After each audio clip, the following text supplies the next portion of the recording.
Good evening, everyone, and welcome to tonight's event. My name is Gavin Merrifield, and I am the General Secretary of Christians in Science, and I will be your host for tonight.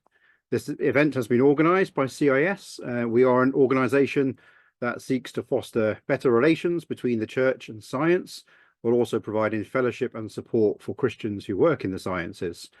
Our events run from a Christian perspective, but anyone from any background with an interest in how science, religion, and religious faith might positively enrich each other is very welcome here tonight.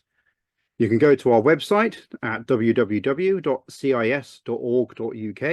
to find out more about us or to access some of our other resources.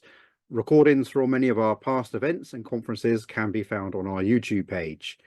To stay up to date on our future events, keep an eye on that website or our social media posts on Twitter, Facebook, and Instagram.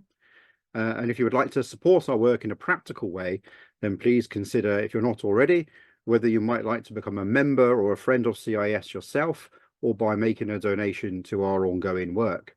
Details for all these options can also be found on our website. After tonight, our next online event will be at 7 o'clock on Monday, March the 11th, where we'll be joined by Professor Beth Sinclair from the University of Zurich, who will be speaking to us on artificial intelligence and the future of religion. Beth is an expert on the interaction between how societies interact with the fast-moving field of AI, especially from the perspective of religious groups. But she's also interested in the parallels between the kind of development of AI and religion that we are seeing today in terms of thinking about kind of whether AI will be our salvation or not. So I think this will be a very interesting evening. So please join us for that on the 11th of March. We have further events planned for both May and June, so keep an eye out for those too. And we'll soon be able to announce the details of our 80th anniversary conference, stroke celebration, which we'll be having in the autumn. We've got an impressive line of speakers building up for this, so keep that in mind. It's likely to be on a Friday and a Saturday in October down in Birmingham, but we'll also have a live broadcast for anyone who wants to join us online. Again, keep checking the website for all of those. Also look at the website for details of the local groups of Christians in Science, which are based in different parts of the UK, and they also put on a range of events themselves. So on to tonight. Tonight we are welcoming Dr. Nathan James to deliver his Oliver Barclay lecture. For those of you who don't know, this lecture is named in honor of Oliver Barclay, who was one of, if not the founders of Christians in Science, or what it was called back then, the Research Scientists Christian Fellowship 80 years ago. He was a significant presence in the UK Evangelical Church in the mid to late parts of the last century, being heavily involved in many organisations, including both Christians in Science and the InterVersity Fellowship, which became today's UCCF, who work with students across the country. The Oliver Barclay lecture provides an opportunity for someone from the younger generation of speakers in the field of science and Christian faith to speak on a topic of their own choosing to a wider audience. Nathan, our speaker tonight, first studied natural sciences at Cambridge University before completing a PhD in biological sciences there as well. He has worked at the Department of Biochemistry at the University of Oxford and works now at the MRC Laboratory of Molecular Biology, where he is a postdoc and holds the Mays Wild Research Fellowship at Downing College. He's active in science outreach and educational activities. In fact, I think the first time I met him was at a science festival in Norfolk last year. And in his spare time, he is researching Francis Bacon and the interaction of science and religion in early modern Europe.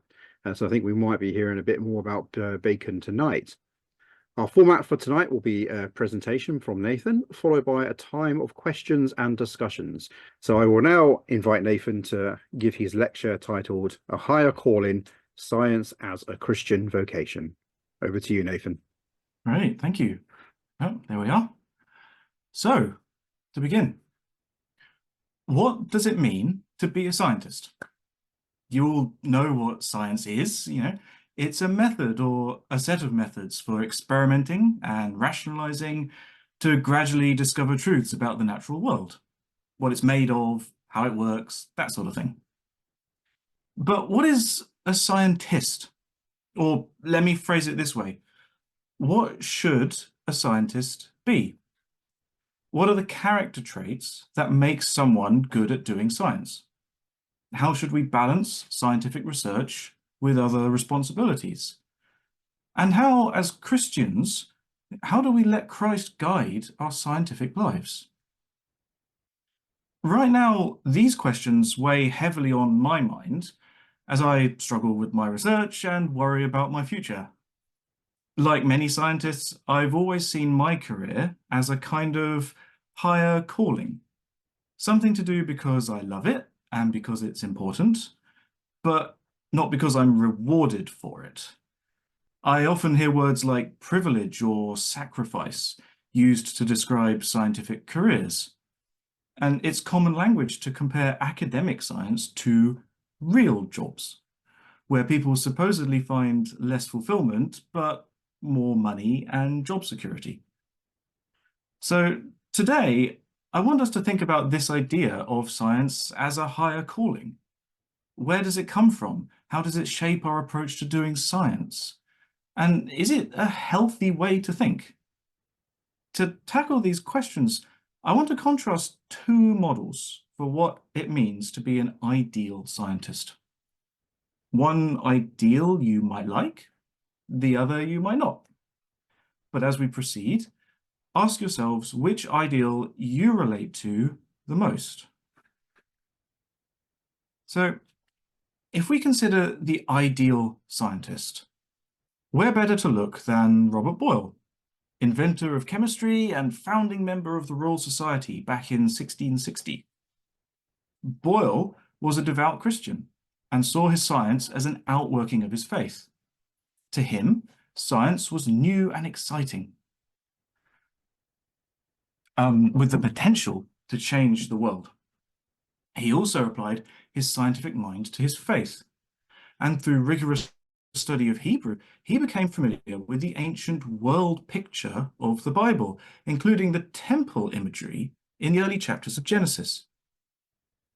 Now, if you've read anything by the biblical scholar John Walton, such as this book, The Lost World of Genesis 1, you might be familiar with the idea that the cosmos, the entire universe, is a temple for God. According to Walton, the famous days of Genesis chapter 1 represent a kind of inauguration ceremony, preparing the cosmic temple as the dwelling place of God. Just as the tabernacle and temple in Jerusalem were filled with images of paradise, so the Garden of Eden and the whole creation are structured like the tabernacle and temple. Boyle was fascinated by this temple imagery. According to him, we humans find our purpose and identity in the cosmic temple. In his words, it will not be rash to infer that if the world be a temple, man sure must be the priest, ordained to celebrate divine service not only in it, but for it. This divine service sounds fancy, but we can sum it up with one very familiar word: worship. So Boyle went on to say that man, as born the priest of nature, is bound to return thanks and praises to his maker, not only for himself, but for the whole creation. According to Boyle, we're born priests of nature. Now, the role of a priest is to worship God, not only for himself, but also on behalf of others. Priests are set apart for this role. They're given special training in all the practical and technical aspects of the job. They wear special clothing. They continually study the works of God, and they record their experiences and histories in meticulous detail, preserving and accumulating knowledge for generations to come. That is a near perfect description of a scientist. Now, Boyle was not saying that all humans should be career scientists. That would be silly. But he was saying that science is a faithful interpretation of what God intended for humans to do. Boyle's personal hero was a philosopher by the name of Francis Bacon. Bacon saw himself not as a scientist, but more as a herald of the scientific revolution. Like Boyle, he was a devout Christian who thought deeply about the relationship between biblical faith and natural science. Most importantly for us, Bacon wrote about the calling of science and the qualities that make the ideal scientist. Now, I could spend all night quoting Francis Bacon, but that would probably bore everyone except me, so here is a quick summary. According to Bacon, the ideal scientist can be described with two words: humility and charity. The ideal scientist, in searching for truth, must be humble before God and nature. The scientist is the servant and interpreter of nature because, Bacon said, nature is not conquered save by obeying it. We cannot sit in our armchairs and rationalize the truth. We must seek it out. For Bacon, scientific discoveries are revelations for us to receive, not fake news for us to invent. This sounds obvious. It's just empiricism, after all, but empiricism goes contrary to our human nature. We want to eat the forbidden fruit and define truth for ourselves. According to Bacon, the ideal scientist must fight against this temptation and humbly accept truth for whatever it is, for it is no less true in this human kingdom of knowledge than in God's kingdom of heaven, that no man shall enter into it except he become first as a little child. And then charity, equally important as gaining knowledge, is knowing what to do with it afterwards. Charity, or love, should be our guiding principle.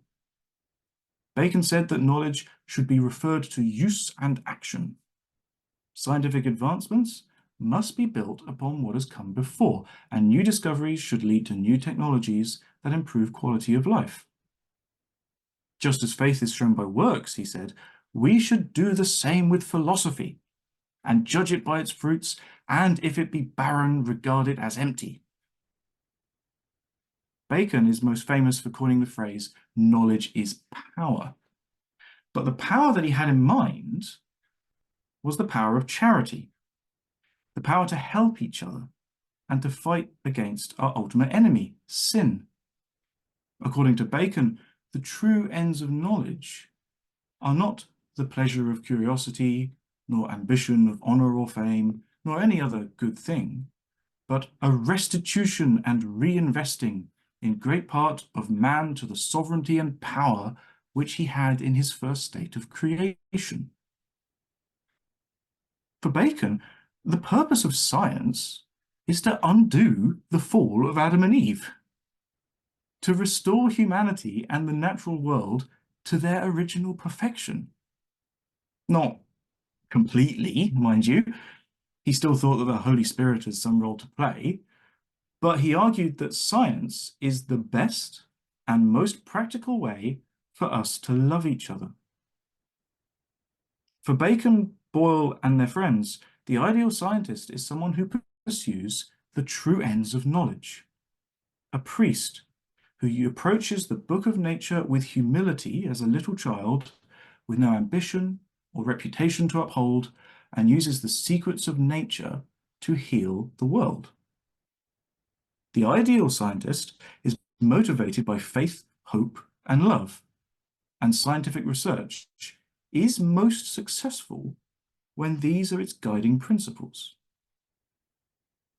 So, this all sounds great. Science is good, scientists are special, and we should all feel very pleased with ourselves. But let's take a closer look at science in our time. Gone are the days of the gentleman scientist funded by his inherited wealth. Around the world, there are hundreds of thousands of scientists from all kinds of backgrounds doing many different jobs. I can't talk about all of them this evening, so let's focus on academic scientists like me, who do basic research. In their book, Failing Families, Failing Science, sociologists Elaine Eklund and Anne Lincoln present results from a survey of 2,500 academic scientists in the USA with 150 follow-up interviews. You can probably tell from the title, but spoiler alert, the interviewees had a lot of bad things to say. The overwhelming message is that capable, intelligent young scientists, men and women, are being forced out of academia because they cannot reconcile their scientific research with family life. In their first chapter, ominously titled "When Nothing Matters Except Science," Eklund and Lincoln explore the concept of the ideal scientist as we perceive it now. They start with this tragic quote from Jennifer, a brilliant young physicist. "The main discrimination in the sciences I see is that there is an ideal scientist. There's one particular type of person who does science. They like to work 14-hour days and they think in a particular way, and their one and only passion is doing research. I'm not that person. And I wonder if that means I'll never be a good scientist." There's one particular type of person who does science, but that person doesn't sound like the priestly philosopher we saw earlier. In the modern academic setting, the ideal scientist is very different. Let me read a bit from the book because the authors express this far better than I could. "From listening to scientists, we learn the ideal scientist is a man with a supportive wife who takes care of all his personal matters. If his wife is employed, her job takes a backseat to his. His scientific work is seen as a calling. Her work is seen as just a job. This ideal scientist knew from a very young age that he wanted to do science and was always encouraged and inspired by his family. He never had any doubts about his desire to pursue this career. The ideal scientist often starts out as a lonely graduate student who spends most of his time on work with few outside interests and little yearning to pursue other activities. As an established scientist, he's cultivated an ability to overcome any obstacles to getting work done. His work takes priority over family life. The ideal scientist can have children, and often does, but his scientific work receives his full and undivided devotion. Work is his joy, his hobby, his whole life." Let that sink in for a moment. Does this ideal scientist sound familiar? Perhaps you know people who live like this. Eklund and Lincoln go on to say that for these men, science is much more than a profession. It's their lifestyle, their passion, their ultimate pursuit, and the core of their identity. Clearly, not all scientists live like this. But the point of an ideal is that we all believe that this is what should be the way scientists should live. Science is a higher calling. In fact, it's a calling so high that it should take precedence over everything. Family, money, health, identity, God. If you can't do this, you can't be a good scientist. And by extension, anyone who leaves the world of academic science must be a failure. This is the worldview that we buy into when we become scientists. And this is the worldview that I struggle to unlearn every day of my life. Now, before we explore the consequences of this worldview, I want to mention another aspect of modern science. We've looked at the culture. Now let's look at the structure of a scientific career. Imagine a pyramid, an academic pyramid. Students sit at the bottom, then postdocs, then group leaders, professors, etc. Usually there are many more students than postdocs and many more postdocs than group leaders. This pyramid structure is not unique to academia and is not necessarily a bad thing. Many will agree that the world will be better with more workers and fewer managers. The problem is that the academic pyramid is designed to exploit the junior scientists, squeezing productivity out of them for the benefit of a few people at the top. In 2013, political scientist Alexandre Afonso wrote a provocative article likening academia to a drug gang. In a typical gang, the people at the top the drug lords and gang leaders become very rich very quickly. But the people at the bottom, the street-level drug dealers, earn less than a living wage. Most drug dealers would be better off financially and much safer working normal minimum wage jobs, but they choose to become drug dealers in hopes of one day becoming the drug lord. Very few will ever make it that far, but the hope is enough to keep them in a life of crime. Is this sounding familiar? Afonso says, the academic job market is structured in many respects like a drug gang, with an expanding mass of outsiders and a shrinking core of insiders. Even if the probability that you might get shot in academia is relatively small, unless you mark student papers very harshly, one can observe similar dynamics. There are many more junior than senior scientists, and the number of PhD degrees awarded each year continues to increase around the world. But it was not always this way. Go back 100 years or so, and the expectation was that a PhD graduate would transition quickly into a professorship. Postdocs were invented to help with this transition, allowing recent graduates to write up and publish their doctoral research before securing a senior job. Now, it's common for academic scientists to do 2 or even 3 postdoctoral jobs in succession, each for around 3 to 5 years on average, jumping between short-term contracts with no guarantee of a senior job at the end. Why do we subject ourselves to this lifestyle? One notable difference between academia and drug gangs is that no one goes into academia wanting to get rich. Money's nice, but the nature of our higher calling means that our true desire becomes reputation. We all want to be the ideal scientist, and the culmination of that ideal is to sit at the top of the pyramid, polishing our Nobel Prize and drawing satisfaction from our mountain of papers published in Nature and Science, most of the actual work having been done by a team of junior scientists. The reward for the ideal scientist is to have his ego stroked.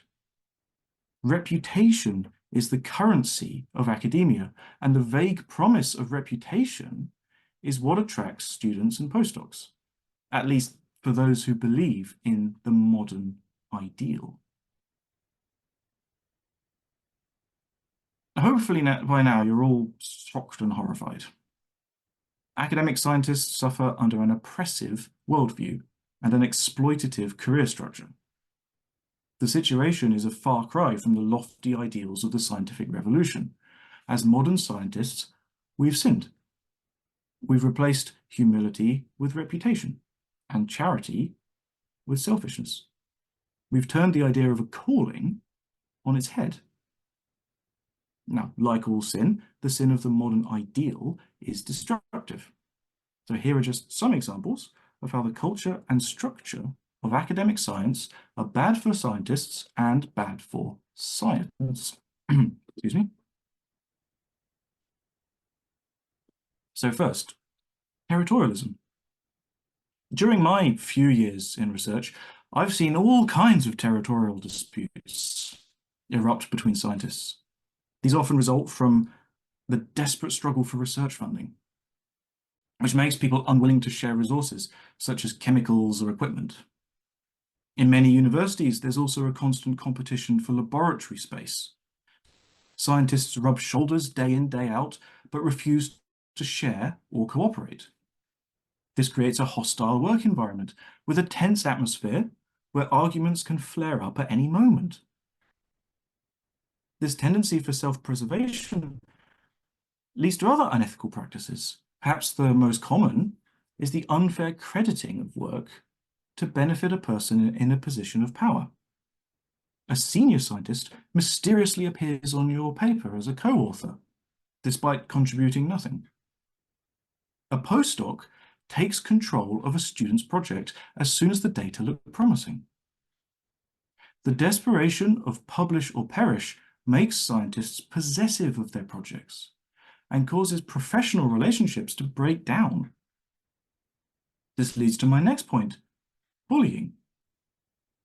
I've witnessed and experienced workplace bullying, driven by a selfish drive to succeed, a learnt lack of trust towards colleagues, and little to no managerial training for senior staff.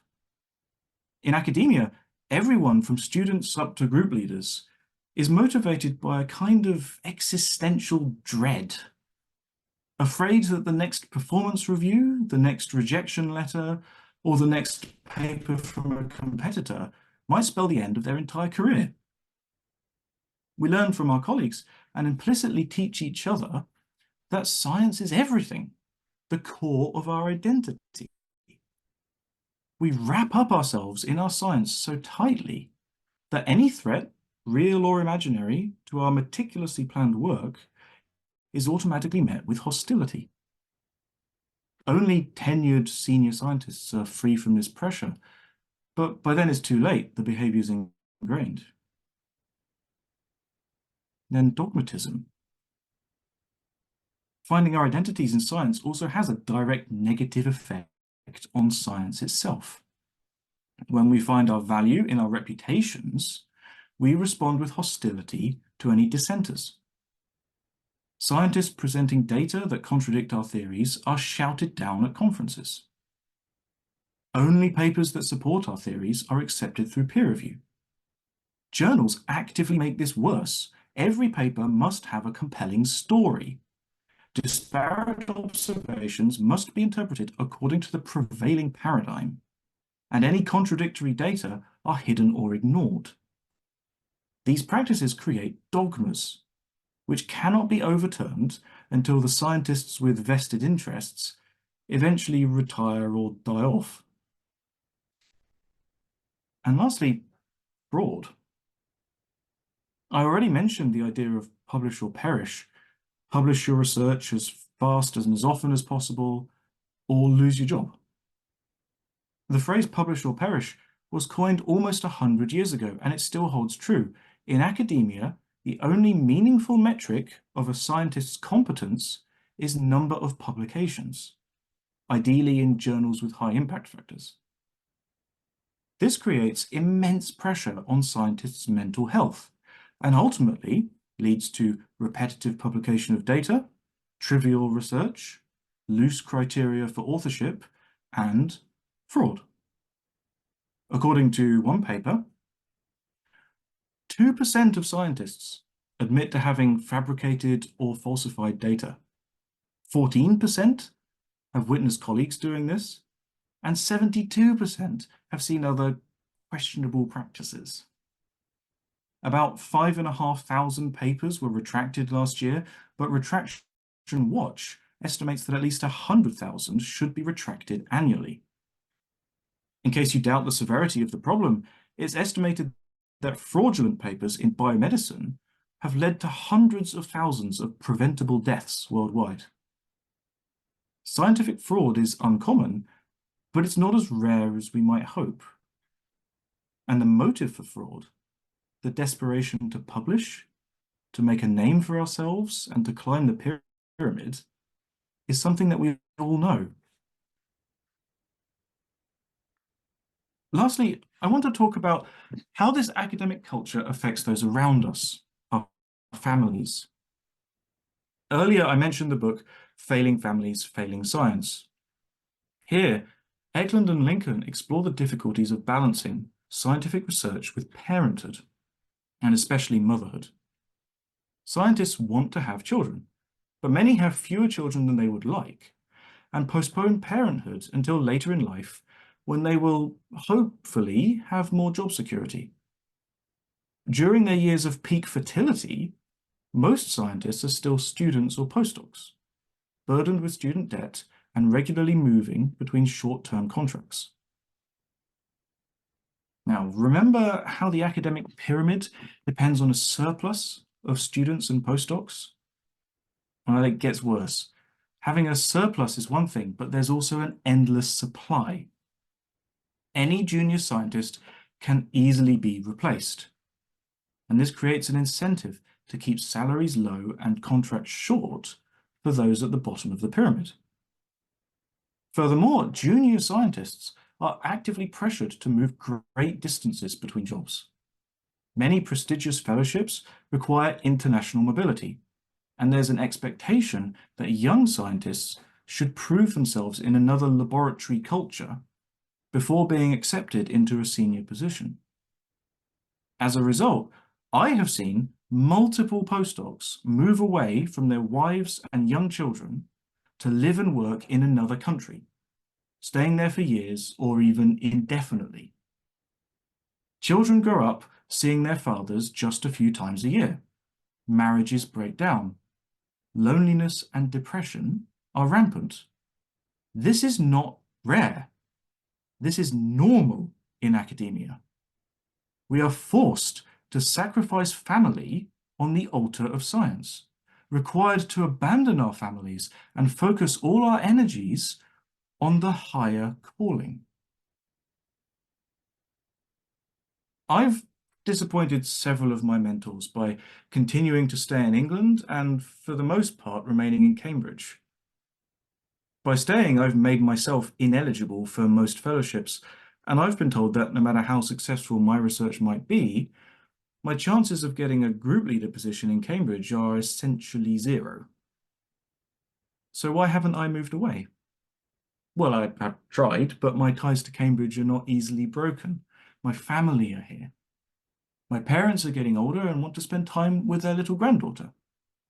Recently, my wife and I bought our first house, which we want to turn into our home. Eventually, I might have to move away, but for now, for me, family comes first. And the pressure to move around is not the only difficulty facing scientists who are parents. Academic science has what's called an up or out promotion structure. Climb up the pyramid or get out. This is why we say publish or perish. You cannot keep your job. You can only move upwards, and that requires new and exciting publications. The time limit imposed by postdoctoral fellowships, tenure applications, and competition with rivals has the effect of punishing parents for taking parental leave or otherwise spending valuable time away from the laboratory. On the other hand, the cost of childcare is prohibitively expensive. A postdoc colleague of mine once said that his wife, also a research scientist, chose to quit her job because childcare would cost about as much as her take-home pay. These pressures explain why there are still so few women at the top of the academic pyramid. Ultimately, Eklund and Lincoln conclude that women can be scientists if they become men, conforming to the image of the modern ideal. Men, on the other hand, are not expected to take on roles traditionally associated with women, such as childcare. Increasingly, men do want to take these roles, but there's little support for this from academia, so both women and men are leaving academic science in droves.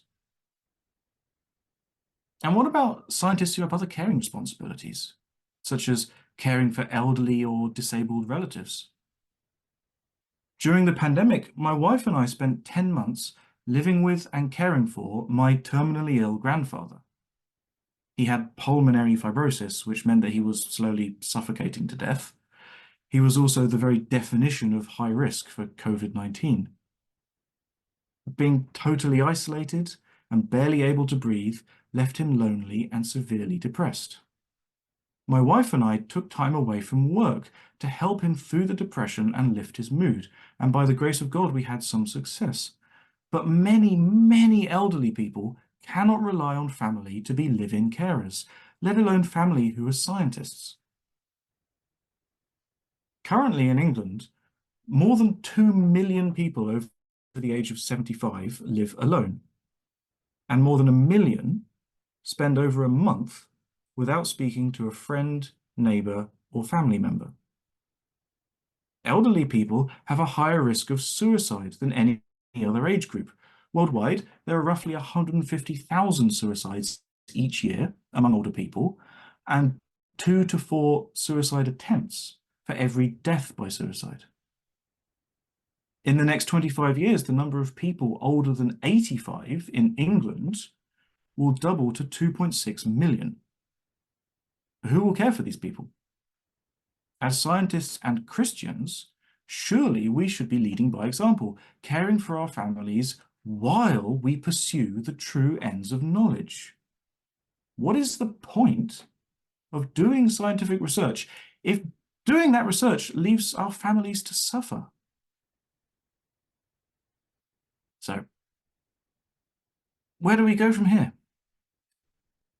Clearly, we need to return to the ideal scientist as described by the revolutionaries of the past. The ideal scientist whose identity rests in Christ, not in work. To be a scientist is to be a priest of nature, but it's more than that. I want us to consider what it would mean for scientists to be prophets. Now, prophet is literally a speaker or spokesperson, someone who speaks the word of God where it needs to be heard. This often means speaking out against injustices and evil practices like idolatry. And there's a lot of idolatry in science. In his book Counterfeit Gods, the late Tim Keller defined an idol like this. An idol is whatever you look at and say in your heart of hearts, if I have that, then I'll feel my life has meaning. Then I'll know I have value. Then I'll feel significant and secure.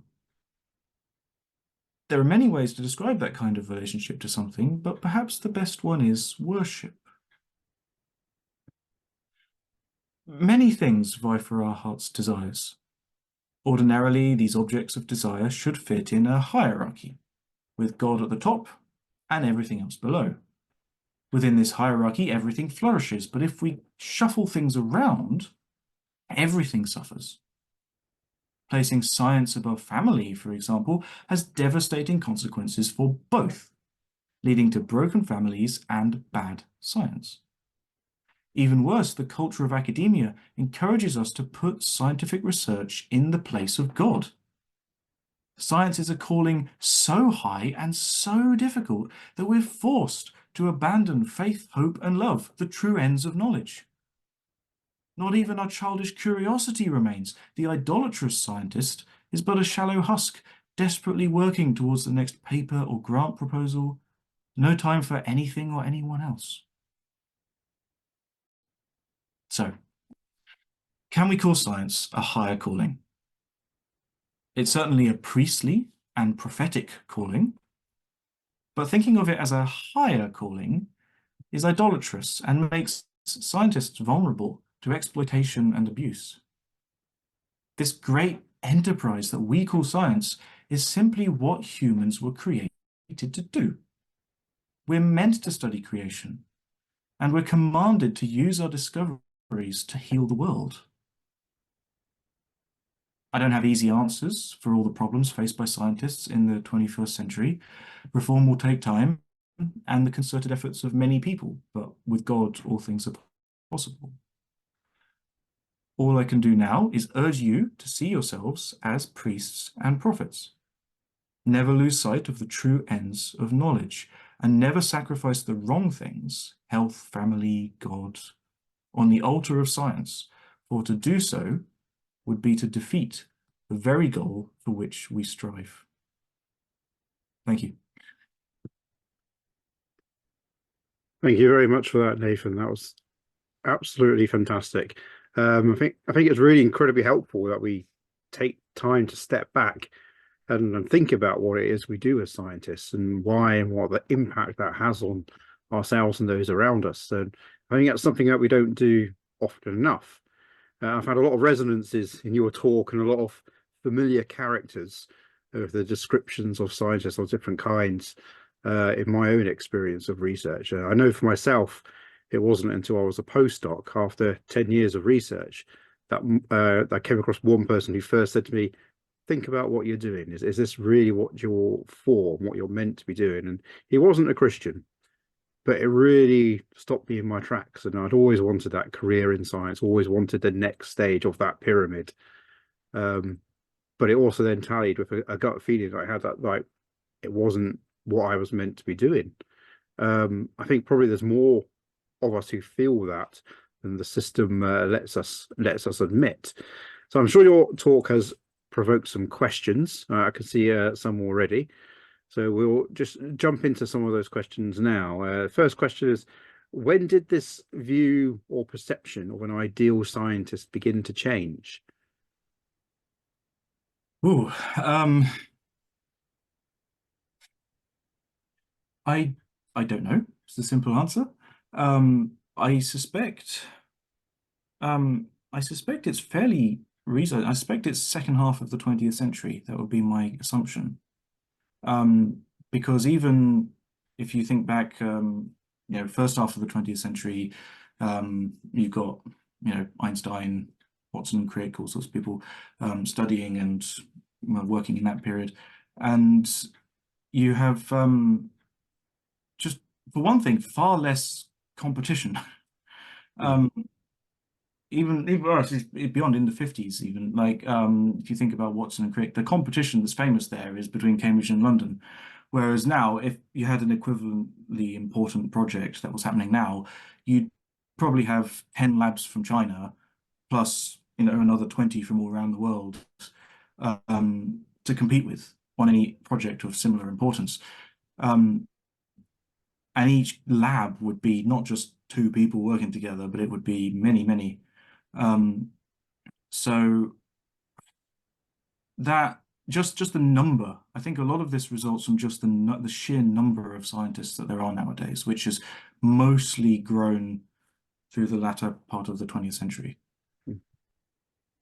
So quite a recent shift, maybe in the last kind of 50 to 100 years, I'd say. I suspect so. I mean, there may have been other aspects of the way scientists were perceived earlier that may have been less than ideal. I mean, it used to be very much a gentleman's hobby, doing science. And as it became um, more difficult to explain the scientific discoveries to the general public, scientists began to gain a sort of reputation as a priestly class, where they're like, oh, they do special things that the plebs don't understand. And that, in a sense, there's a priestly way you can look at it, which is good, which I've argued, but you can also see that in a bad way where it's like they're better than us sort of thing, which probably feeds into the idolatry that emerges. So on a very practical level, how can we start to change the culture and the conversation, and how can we be leading that as Christians? Well, there are definitely policy things that can change, like pushing for longer contracts, better pay, competitive pay, shall we say, that's competitive for with equivalent jobs in other industries. There is some gradual movement towards this. But ultimately, I think for most causes, for most noble causes that people have, it has to start as a culture shift before it can have a meaningful impact on policy. So it has to be something that as Christians we just live out day to day, showing that we're not idolizing our careers, we're not idolizing the goal of becoming the professor, and we're being more open and collaborative with our projects. We're not hoarding them like a dragon hoards gold, which is definitely what some people do with their data or their equipment or whatever it is. And just trying, I guess, essentially, right, trying to live as Christ would live in that environment. And I think that's where all revolutions begin. I think sometimes we're told that side of things about science being a Christian calling. And as you said, we don't want it to be a higher calling.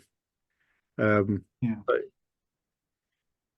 is it maybe a good thing for Christians to be modeling that moment of stopping or stepping out of that pyramid structure and seeing that as a positive?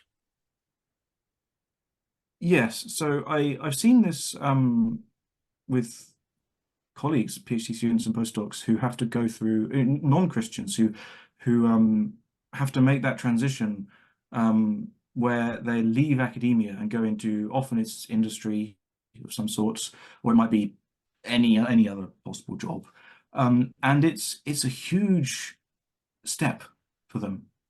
It's scary because the way we see our academic work is that this is the be all and end all, and there is no world outside of this.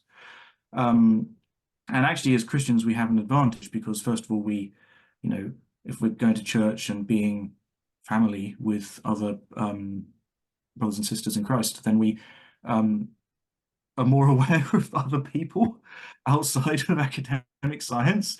Is less of a bubble, and also you're not looking down on other people for like not having a PhD or something, or not being a successful scientist, not having as many Nature papers as me. I think just viewing other callings as equally important and valid is absolutely the first thing we should be doing, and then encouraging people to feel free to step out of that pyramid. I think one of the problems actually systemically is the fact that it's quite difficult to leave the pyramid and then come back again. It's almost like the door's closed for you now. You can't do science anymore. Like, you actually can't do academic science if you leave. Now, you can. It is possible to go out to another job, spend 10 years being a stay-at-home mum or going into industry or something, and then coming back in. It is possible, but it's very difficult, and it's not normalized, and it should be normalized. That different phases of life should be for different things, and it shouldn't necessarily prevent you, close off the door to an academic career. Yeah, I think one of my best lecturers as an undergraduate, he spent 5 or 6 years working in industrial research after a period in academia. He left and he came back, and the perspectives that he had gained stepping out from the pyramid, as it were, working in a totally different environment, was really useful during the lectures we had with him. So I think it is seen that there's a benefit to this, but it's still like there's not many opportunities. Again. Yeah, I've seen some schemes for kind of returning mothers to work, but they're not common and they're few and far between, and it should be made easier. When did you begin to make the kind of connection between Bacon and Boyle's kind of ideal scientist and the kind of disconnect, as it were, between today's? During my PhD. So I'm a Cambridge nerd. So my idea of fun is reading Francis Bacon, and it's very good.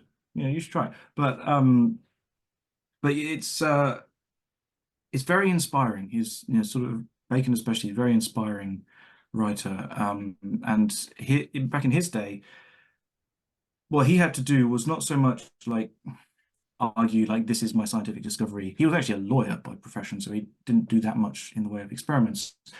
What he had to do was convince people that science was actually worth doing, because that wasn't necessarily a widely held belief, at least not in his circle of the elites around the courts and things like the people who had the power and the money to actually fund the first research institutes that would later lead to the Royal Society. People had to be convinced that science is worth doing, as in it's like it works and it produces results, and B, not irreligious. That it actually is not just compatible with Orthodox Christian faith, but is actually encouraged. In fact, it's more than encouraged. It's a very true manifestation of what it means to be a Christian. And that's the sort of what a lot of his writings actually focused on, and I just found it very, very inspiring, and also very different to the way that my colleagues think. That we're sort of just the atmosphere that we live in as scientists. We don't think that way. I think we'll have to invite you back to talk more about Francis Bacon specifically. I'm sure you've got a lot you could be telling us there. Well, maybe. Just to finish with, do you have any recommended books or resources for anyone who wants to dig into this? When you had the book in your presentation, um, but is there anything else that people might be able to look into? Um, well, for the historical side of things, I definitely have found that Francis Bacon is a better writer than any of the modern historians who write about him. Um, so I actually found his own writings to be easier to read and understand than modern historians. So I would recommend the primary texts there, which you can just, you know, see online for free. Um, Something like the advancement of learning would be the probably the go-to place for that. Yeah, the book by the sociologists Eklund and Lincoln, Failing Families, Failing Science. That was a real shocker for me reading that. Um, I I first well, I saw it when it came out, a few years ago, but I got it when I was, preparing to maybe have a child, which you can probably see in one of the cameras at the moment. And yeah, it's given me a lot of things to think about. There's more to it than what I've talked about here. I don't want to plagiarize them, but yeah, I'm not too sure actually. I think this is something that's partly why this is why I wanted to talk about it is I this aspect of science, like the actual life of a practicing scientist, is not something that has been engaged with as much as it perhaps should be, especially by Christians.